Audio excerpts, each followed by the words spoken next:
Federasyonunun bu birinci kadın konferansı düzenleyenlerine çok teşekkürler. Alevi kadınlara dair söz söylemek çok kadın hareketi açısından epeyce geç kalmış diye düşünüyorum zaman zaman. Ben de Alevi ailede doğmuş birisiyim ama hani Alevilikle ilgili ne kadar ritüelleri biliyorum, o kültürü ne kadar biliyorum diye sorsanız herhalde işte Pir Sultan Abdal'ı çok seviyorum, onun deyişlerini dinlemeyi çok seviyorum. Benim Aleviliğim biraz bu kadar galiba. Evet. Ama aynı zamanda işte 1978'de Sivas'ta yaşarken evimize saldırı olduğunda 9 yaşındaydım. Ve o zaman aslında biz farklıyız diye anlamıştım. Büyük bir grup bizi öldürmek istiyor ve bizi yok etmek istiyor. Yine de çok iyi anlamamıştım doğrusu ama böyle bir düşmanlık hali var.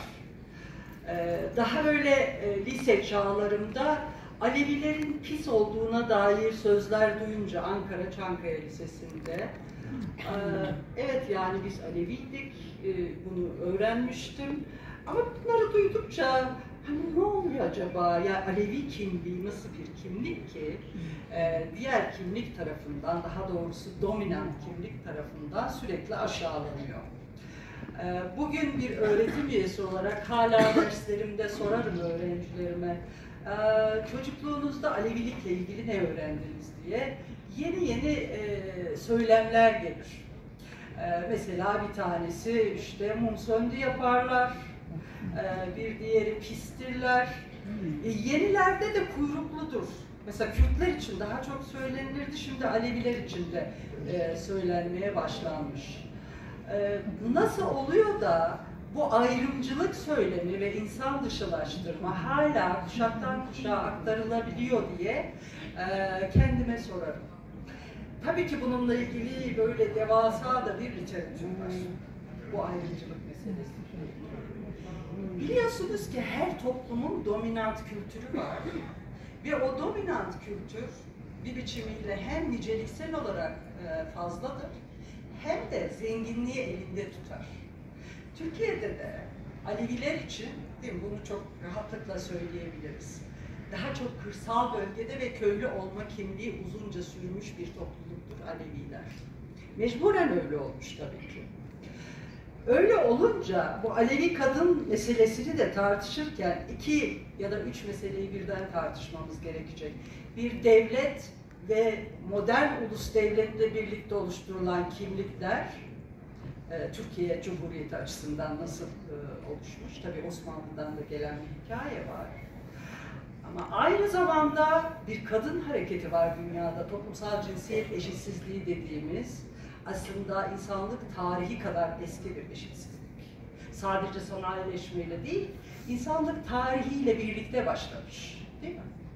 Yani oradaki mesele daha böyle kadının doğurgan olması, o doğurganlıkla bir türlü baş edememesi, kadının özgürleşmesi mesela biliyorsunuz ki doğum kontrol yöntemlerinin keşfedilmesi ve o hareketle epeyce bağlantılıdır, tıpla çok bağlantılıdır. Yoksa kadın sürekli doğuruyor ya da düşürmeye çalışıyor ve orada da ölüyor yani. Biliyorsunuz Cumhuriyet'te de zaten 80'lere kadar epeyce anne ölüm oranı çok yüksek. Değil mi? Şimdi bugün nüfusla ilgili meselelere bakalım. Şimdi bu meseleleri şöyle tartışmayı tercih ederim her zaman. Dünyada bu birinci kadın hareketi 18. yüzyılda yaşanırken Osmanlı'da ne oluyordu? Osmanlı'da da esasında okumuş, yazmış, işte böyle paşaların kızları var. Değil mi? Böyle hem asker hem bürokrat hem de biraz böyle serveti elinde tutanlar. Belki birazcık da işte Rumlar, Yahudiler de, o kadınlar da onun içinde var. Dergi çıkarmaya başlıyorlar, Kadınlar Dünyası diye.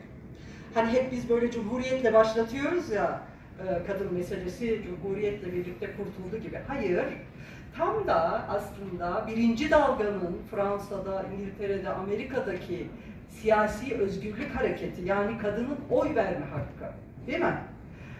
Kamusal alanda neredeyse söz söyleyebilme hakkı, eğitim hakkı, Kadınlar biliyorsunuz eğitim için çok mücadele etmiş durumdalar. Hala öyle tabii ki. Tabii ki sınıfsal karakteri de var ve hala öyle. Osmanlı'da da kim bu kadınlar? O birinci dalganın kadınları aslında Sünni İslam değil mi? Öyle yani epeyce. Ama orada bir modernleşme var.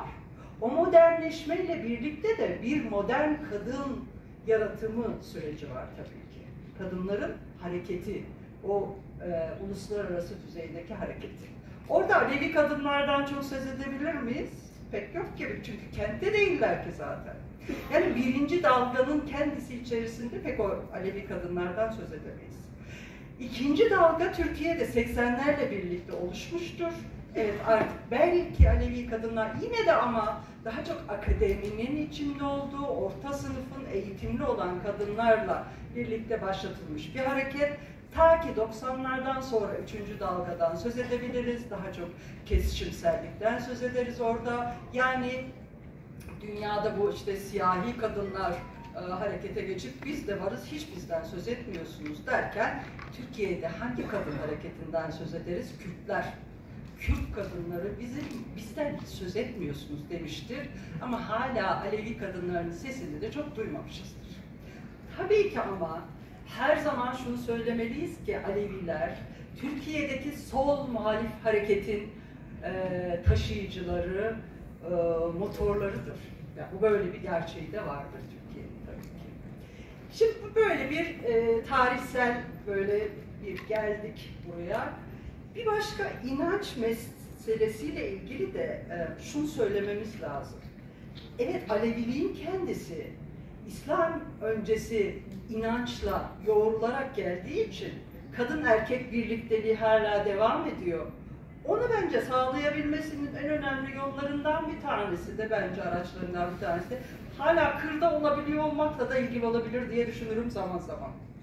Kente gelse kent her zaman daha sert esasında. Şimdi biraz önce birinci oturumda bir arkadaşımız 1, 2, 3 kuşak kadından söz etti. Aynen o kadın şeyi değil mi? Yani profili, kimliği. Birinci dalganın kadınları benim halalarım mesela. Oğlan çocukları için eğitim olanakları ararken kırda Aleviler, kız çocukları için böyle bir olanak olmamıştır. Yani bunu bilmemiz gerekir.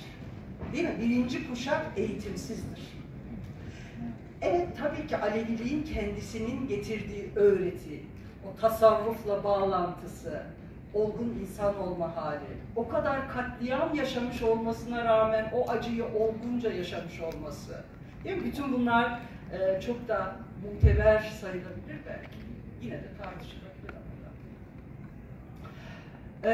Aleviliğin can meselesini biraz önce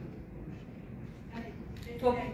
Affedersiniz, toplumsal cinsiyet eşitsizliğinin üstünü örtüyor diye düşünürüm her zaman. Biz toplumsal cinsiyet eşitsizliğinin en ağır göstergelerini hani Fidan söyledi değil mi?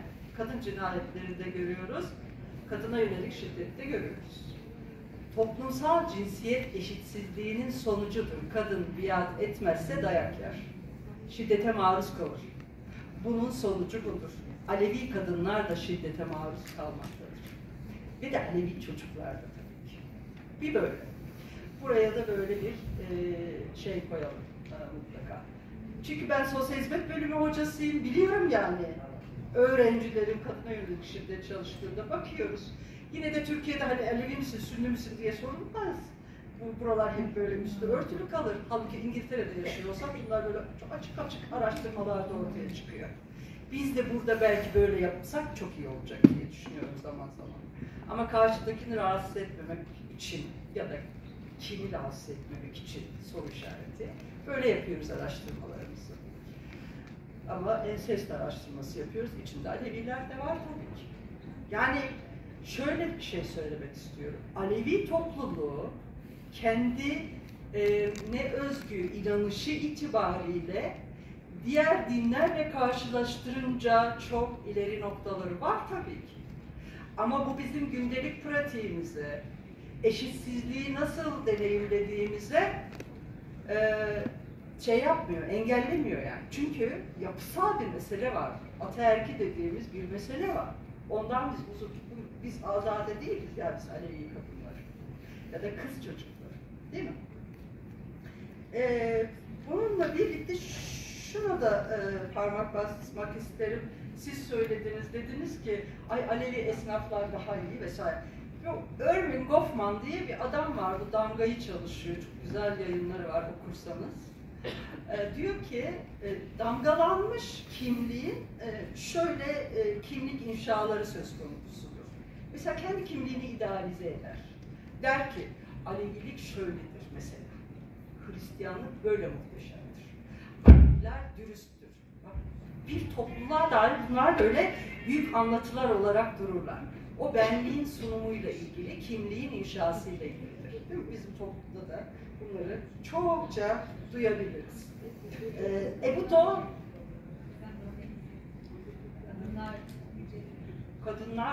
kadınlarla ilgili şöyle bir şey, erkekleştirme. Kadınlar bir de azınlığın kadınları her zaman için aslında şiddetin nesnesi olma riskini taşırlar daha baskın grup tarafından. O yüzden de onu erkeksileştirmek gerekir.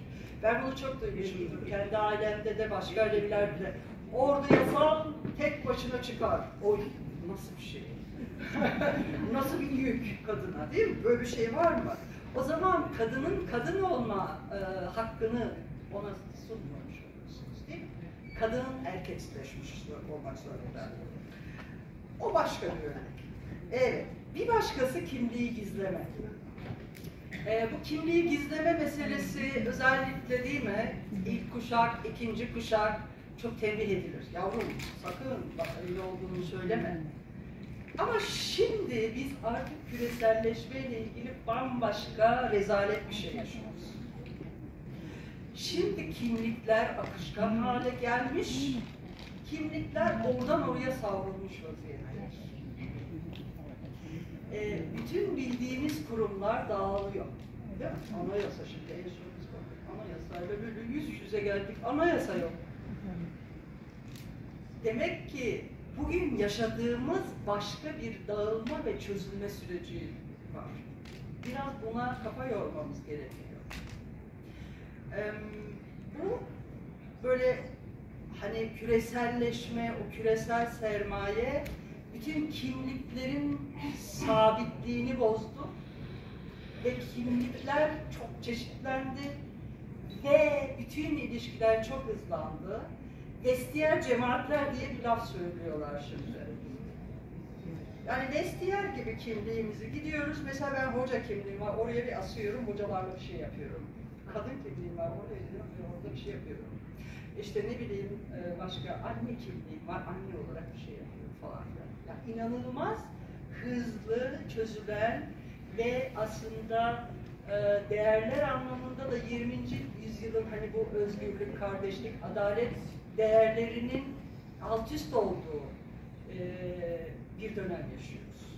Şimdi daha yeni oluşturulacak değerlerin de ne olacağıyla ilgili bilmediğimiz bir dönem yaşıyoruz. Çok zor bir dönem yaşıyoruz.